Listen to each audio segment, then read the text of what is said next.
Pemikiran waktu itu kan kalau penanggulangan bencana kan berarti kita membantu. Oke. Membantu orang lain kan juga merupakan sebuah kebaikan juga. Iya.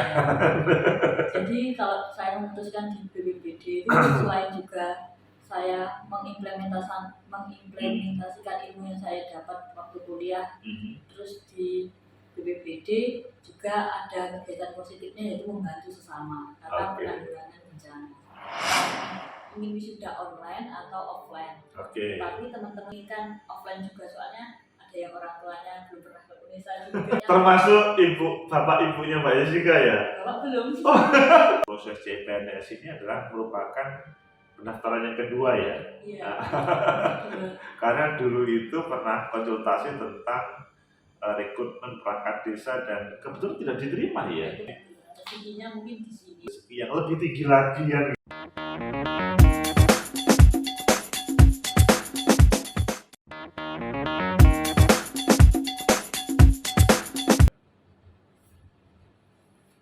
Assalamualaikum warahmatullahi wabarakatuh. Waalaikumsalam warahmatullahi wabarakatuh.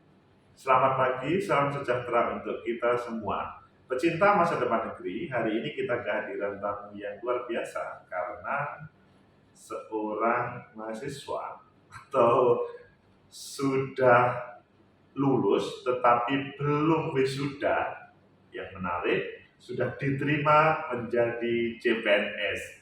Bagaimana kabarnya Mbak Jessica? Alhamdulillah Pak Agus, hari ini baik sekali. Alhamdulillah. Jadi Mbak Jessica ini adalah salah satu mahasiswa di Universitas Negeri Surabaya dan pada saat ini 2021 atau beberapa hari yang lalu diterima menjadi CPNS. Yang menarik adalah beliau itu bukan S1 ya sebetulnya ya, bukan S1, D3 alih fungsi ke D4 gitu ya. Kemudian sekarang diterima di BPBD Kabupaten Boyolali, Badan Penanggulangan Bencana Daerah Banyuwangi. Gimana ceritanya kok selanjutnya bisa diterima di sana, Pak Jessica? Ceritanya sih awal-awal mulai pendaftaran CPNS itu bulan 5 kalau nggak bulan 6, saya lupa tepatnya. Bulan 5 2021 ini ya, oke.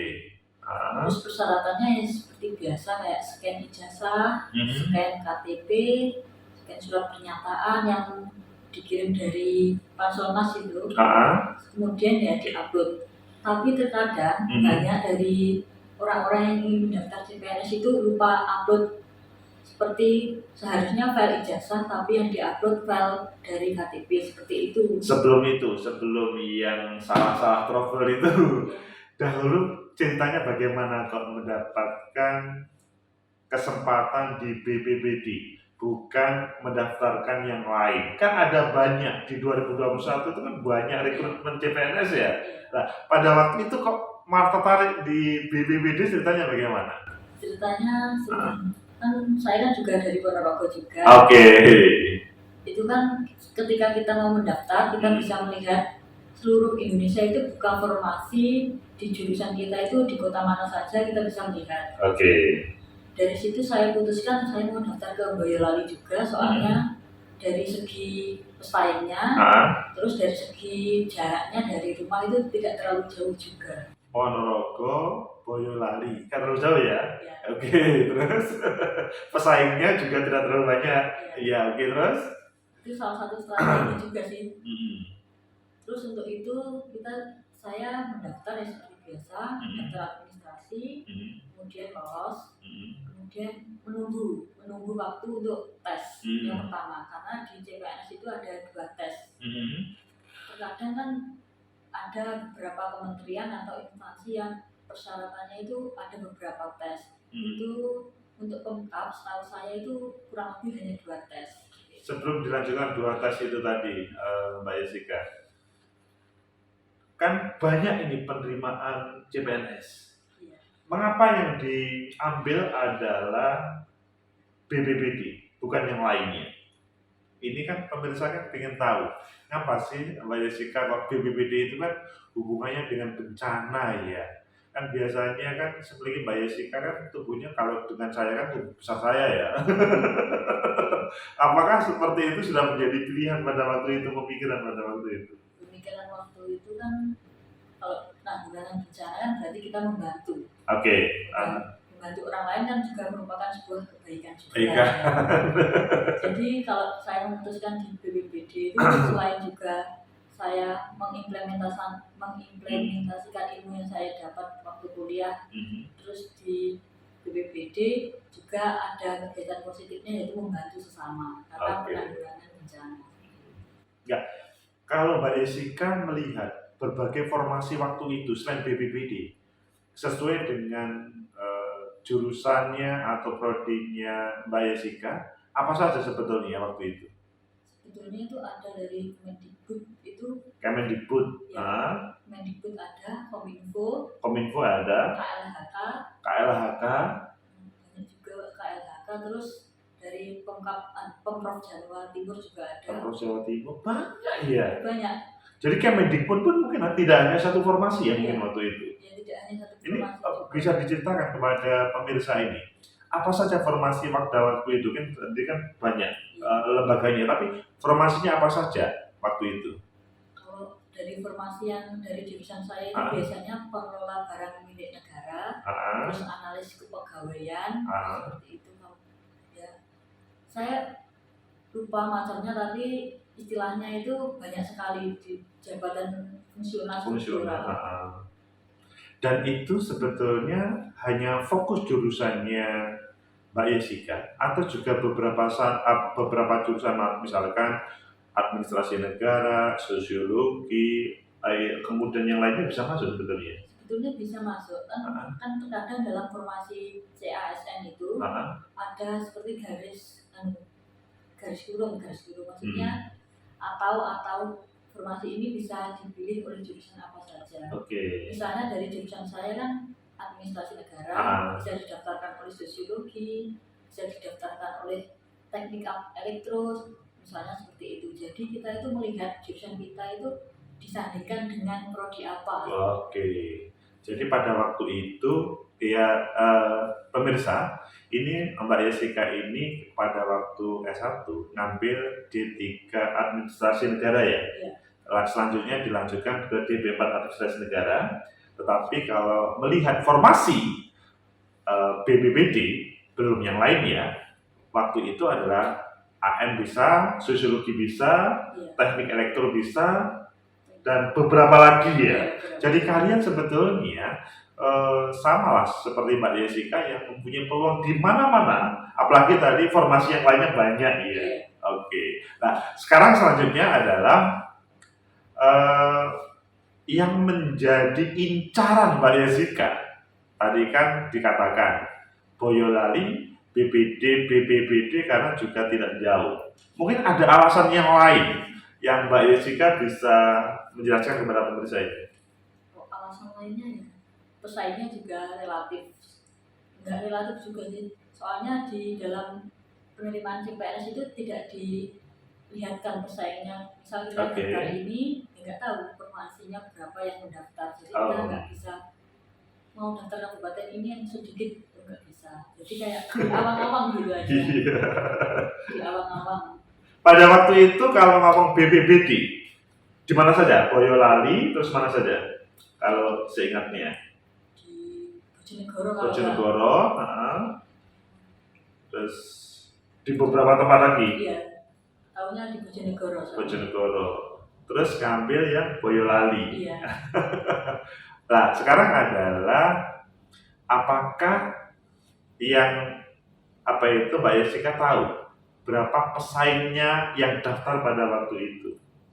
Dalam pesaingnya ketika belum pengumuman administrasi kita lolosnya itu kita belum tahu. Belum tahu ya. Jadi pada waktu daftar kita memilih Bojonegoro, apa Boyolali, atau Mataram, atau yang lainnya itu belum tahu ya.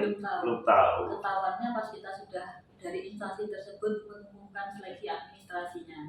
Siapa yang lolos baru kita tahu pesaing kita. Ini. Kalau boleh tahu Mbak Jessica pada waktu itu sesudah lolos administrasi berapa pesaingnya?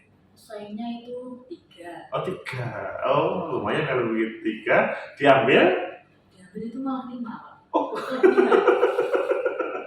Diambil 5, pesaingnya 3. Ini kok kalian punya kesempatan. Gimana ceritanya kok kelihatannya kok para peminat kok sedikit ini ceritanya?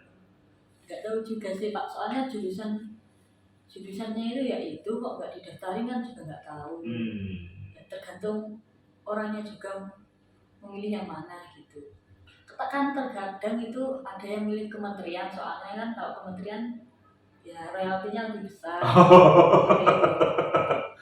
Jadi itu hubungannya adalah penghasilan sehari-hari, meskipun sebetulnya relatif sama sih Ya, sebetulnya. kementerian kan ada yang milih juga, aku ke kementerian ini kan di Jakarta.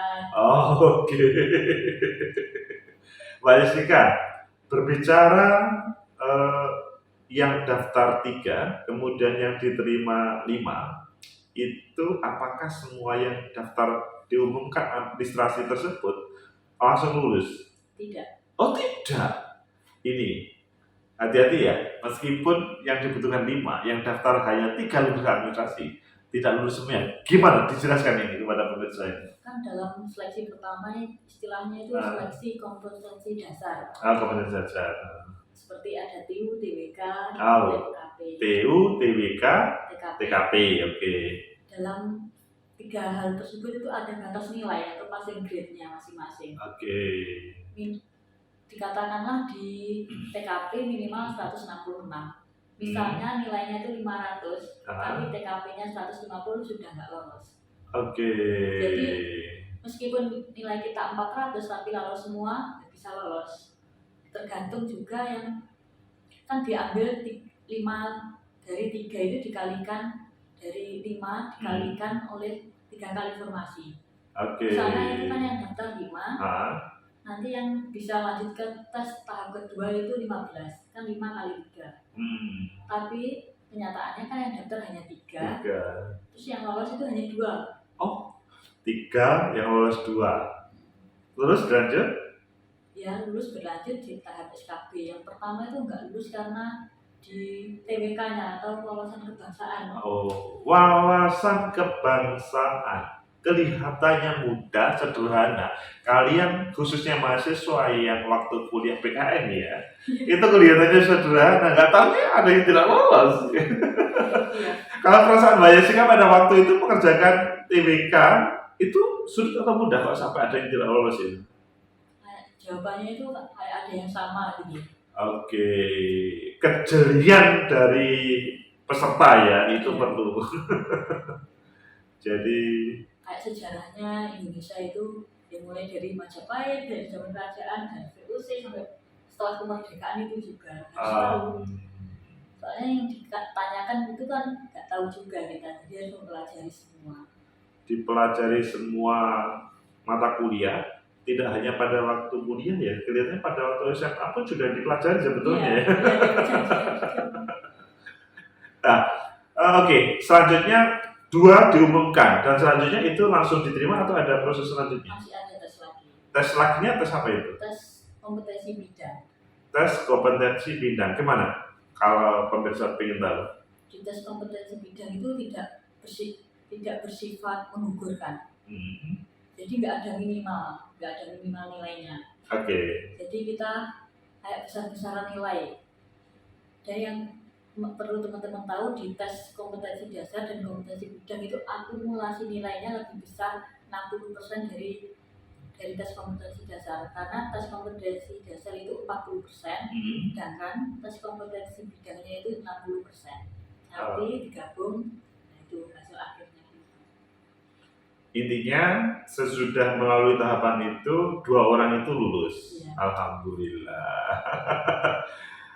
Pada waktu sebelum proses rekrutmen yang saya dengarkan Mbak Jessica belum wisuda ya. Gimana ceritanya? Belum wisuda tetapi sudah bisa diterima CPNS Mbak Jessica. Ceritanya saya lulus tahun 2020. 2020, jadi angkatannya 2017, oke. Saya di yudisium periode 98. Oke. Tapi 98 itu sudah yudisium. sudah Waktu itu belum COVID ya? sudah COVID kok Pak. 98 2018 maksudnya. Maksudnya gimana? Saya yudisium 9 periode. Oh, periode yudisiumnya. Ya. Periode yudisium itu 98 bukan tahun, guys. Tetapi 98 itu tahun yudisium, itu periode. Periodenya. Tapi kalau berbicara bulan tahunnya, waktu itu ingat masih ingat?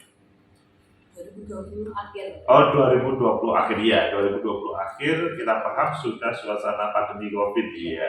Terus setelah yudisium itu kayak dikasih angket juga dari pihak universitas ingin wisuda online atau offline. Oke. Tapi teman-teman dari UNESA itu menginginkan offline juga, soalnya ada yang orang tuanya belum pernah ke UNESA juga. Jadi angketnya itu yang termasuk bapak ibunya Mbak Jessica ya? bapak belum. Bayangkan guys, selama kuliah bapaknya Mbak Jessica itu belum pernah ke kampus Universitas Negeri Surabaya, sehingga pada waktu angket pilihannya adalah offline. Oke, terus kan sudah sebagian besar kan memilih offline, jadi wisudanya ditunda terus sampai periode 100. Oke, periode 100 itu tahun 2021 ini. Iya. Oke. 2021 itu baru dari pihak universitas itu menyelenggarakan ujian online. Oke. Ujian maksudnya wisuda online. Oke. Tetapi pada saat itu saya belum ingin mendaftar. Siapa tahu bulan depan atau tahun depan itu bisa offline. Iya. Ternyata sampai sekarang belum juga. Loh, kalau belum diwisuda, kok punya modal untuk bisa mendaftar di CPNS, Mbak Jessica? Dalam yudisium itu kita sudah sah menggelar gelar baru kita. Jadi kita sudah bisa mendapat seperti ijazah kita dan transkrip nilai kita. Jadi meskipun kita belum wisuda, tapi kita sudah menerima ijazah, syaratnya kita harus yudisium dahulu. Oke, intinya kalau sudah yudisium, kalian sudah mendapatkan ijazah begitu ya, sehingga bisa digunakan untuk daftar CPNS ataupun lainnya. Yang saya ketahui, Mbak Jessica ini pada waktu proses CPNS ini adalah merupakan pendaftaran yang kedua ya. Iya. Karena dulu itu pernah konsultasi tentang rekrutmen perangkat desa dan kebetulan tidak diterima ya. Kebetulan juga tidak diterima. Tidak terima, jadi tetapi memang ada pertanyaannya pada waktu itu kelihatannya ya. Jadi rezekinya mungkin di sini. Memang rezekinya tidak di perangkat desa, tetapi diberi rezeki yang lebih tinggi lagi kan gitu.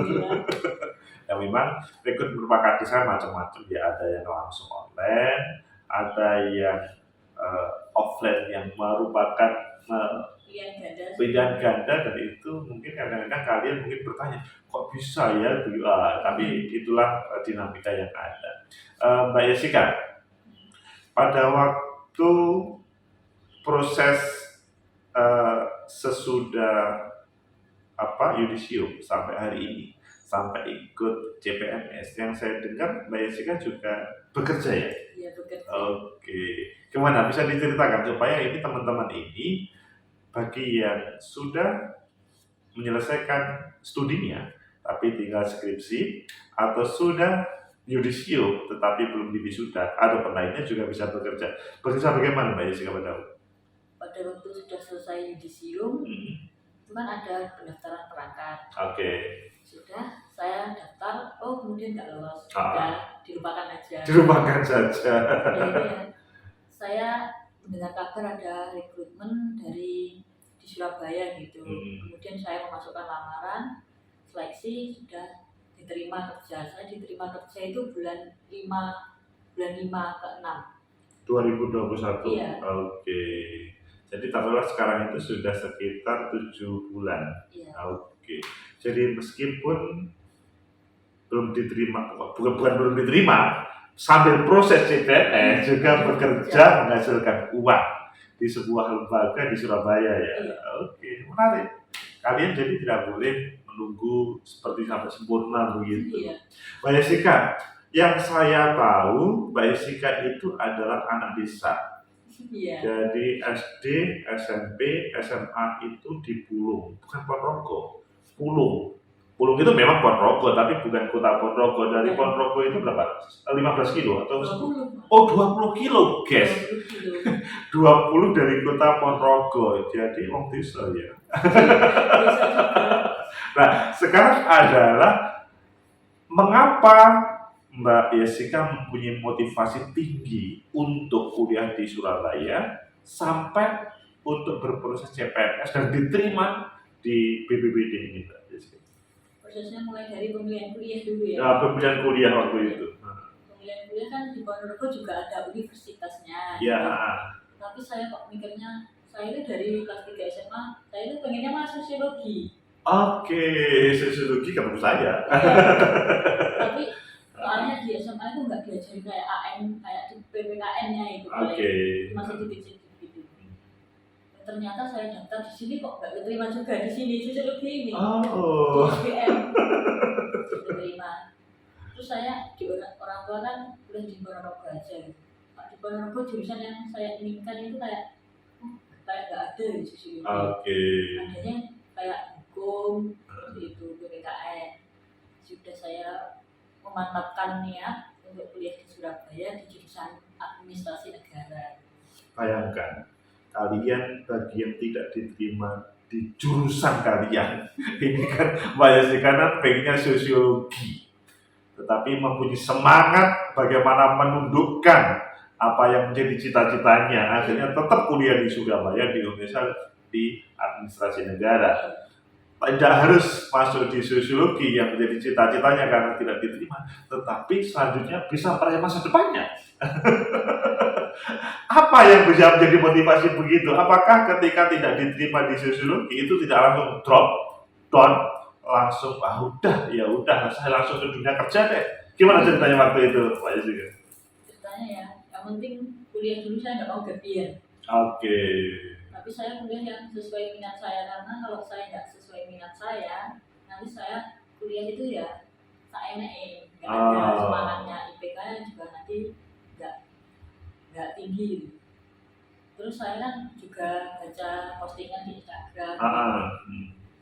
Kayak ada seorang penulis itu kayak cita-citanya pengen kuliah di Univ A, tapi ditolak. Sehingga dia kuliah di Univ B. Tetapi pada setelah lulus dia itu diundang jadi pembicara di universitas ya. Di tempat di mana dia tidak lolos. Iya. Oke. Jadi setelah gagal itu kayak tidak ada, kayak kita bisa kuliah di Univ A itu tapi kita malah lebih tinggi gitu. Jadi Tuhan itu memberikan kita itu rezeki di waktu yang tepat dan kita yang waktu yang kita inginkan, seperti itu. Coba bayangkan guys, inspirasinya itu loh. Jadi meskipun tidak diterima di tempat tersebut, selanjutnya menjadi pembicara atau pengisi kegiatan di tempat tersebut begitu ya, Mbak Jessica. Lupa saya punya itu siapa gitu, tapi pernah baca gitu. Intinya itu menjadi motivasi sehingga tetap harus kuliah, menundukkan masa depan dengan proses perkuliahan itu ya.